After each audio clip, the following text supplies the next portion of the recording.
10-minute murder.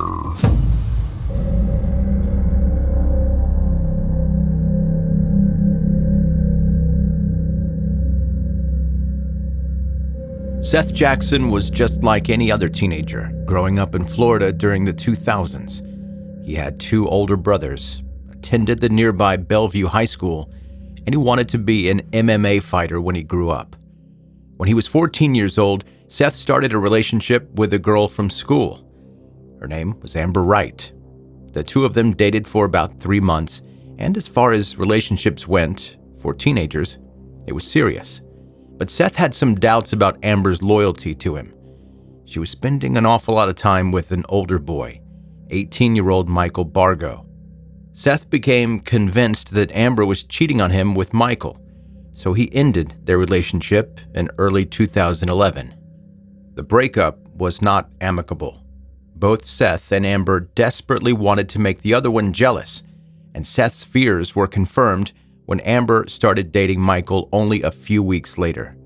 Michael was convinced that Seath and Amber's relationship had been abusive and began harassing Seath himself. Michael viewed himself as kind of a tough guy. He carried a gun with him for self-defense wherever he went, and he already had a criminal record for petty theft. It meant that when Michael showed up at Seth's house one day and told him, "I have a bullet with your name on it," it wasn't just an empty threat. In April 2011, Michael and one of his friends, 16-year-old Kyle Hooper, decided that they wanted to fight Seath. They told Seath to bring a friend and meet them in a nearby trailer where the fight would take place. Seath, being an aspiring MMA fighter, agreed, but when he showed up to the trailer, he heard a gunshot nearby. Michael had shot his revolver at the 2 boys, which he said was because he wanted to scare them off a bit. It worked, and Seath and his friend quickly left and went home. Michael might have succeeded in scaring Seath, but he wasn't done. On the 17th of April, he sat his friend Kyle Hooper down and told him, quote, "I need to kill Seath." Kyle agreed to the plan. He also disliked Seath, who had allegedly threatened to set fire to Kyle's house. The 2 boys decided to get more of their friends involved in the plan. 18-year-old Charlie Ely, who lived in the trailer that Michael had invited Seath to, and 20-year-old Justin Soto. Knowing that Amber was on bad terms with Seath, the group also told Amber that they planned to kill him, which she agreed to. Michael suggested that Amber should lure Seath back to Charlie's trailer again. The rest of the group would hide nearby and overpower Seath so that Michael could shoot him. The murder plan was only a few hours old, but the group saw no reason to wait. They wanted to kill Seath that night. As planned, Amber sent Seath a text message, letting him know that she wanted to meet him at Charlie's trailer so the pair could work things out. She asked him to keep their conversation a secret, hoping that he wouldn't tell anybody that he was planning to meet her that night. It wasn't unusual for the teenagers to be spending time at Charlie's trailer. It was a frequent hangout for them and their friends, so this wasn't enough of a reason for Seath to be suspicious.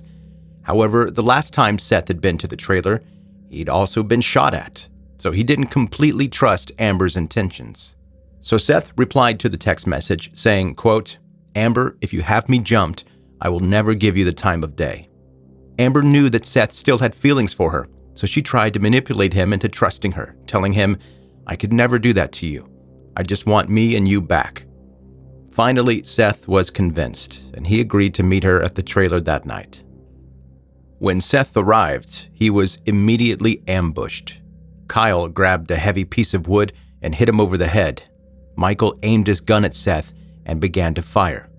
Seath was wounded, but he tried to escape, managing to stagger outside. Justin Soto chased after him and dragged him down to the ground. Michael followed behind, continuing to shoot at Seath until he was confident that his victim was not going to escape. Then Michael, Justin, and Kyle picked up Seath, carrying him inside the trailer while he struggled.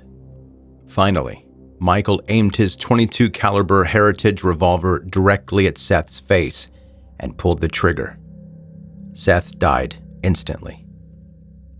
Michael and Justin wasted no time in wrapping his body in a sleeping bag and then threw it into a fire pit in the yard. They watched the body burn together for a while, and when Michael and Justin went to bed, Kyle stood guard by the fire pit until the sun came up. Before the murder took place, the group of killers had told one other person, Amber Wright's ex-stepfather, James Havens. James had not intervened with the plan or called the police. Instead, he agreed to help the boys get away with the crime. Early in the morning, James arrived at the trailer. He brought his truck, loaded up with cleaning supplies, cables, and cinder blocks. The group of killers divided up their tasks. Some of them scrubbed the trailer with bleach to remove Seath's blood, while the rest of them scooped up the charred remains out of the fire pit and into buckets.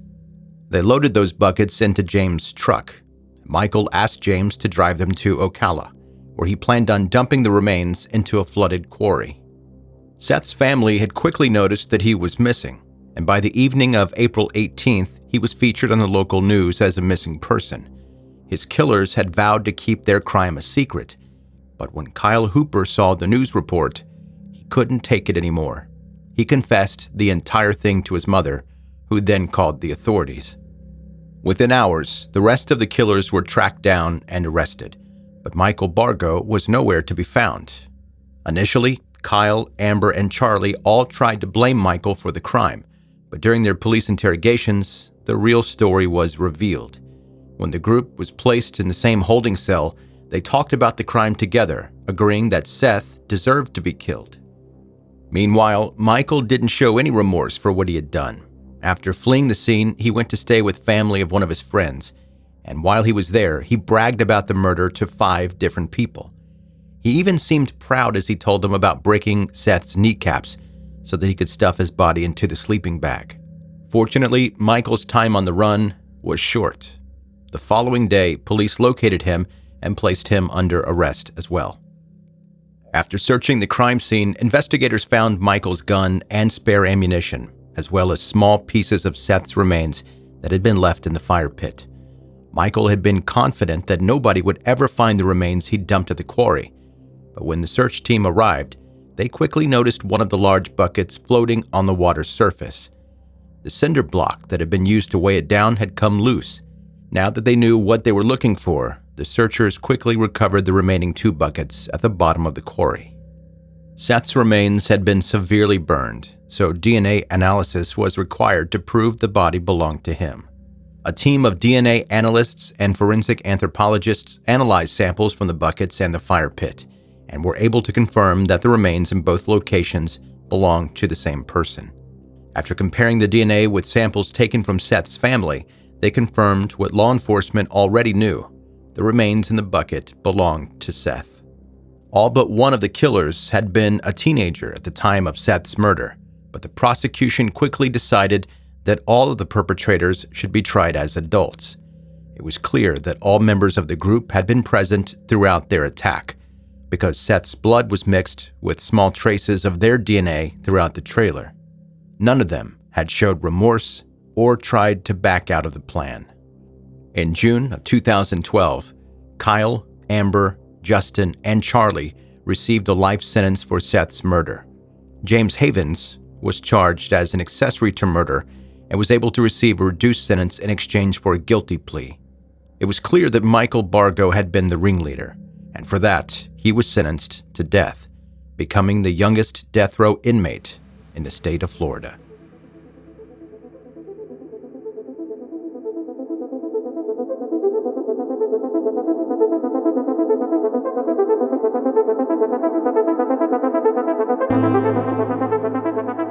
That's 10-Minute Murder for today. Brief and bingeable true crime. I'm Joe, the host, and I really appreciate you listening today. If you are new to listening to 10-Minute Murder, welcome. Do me a quick favor.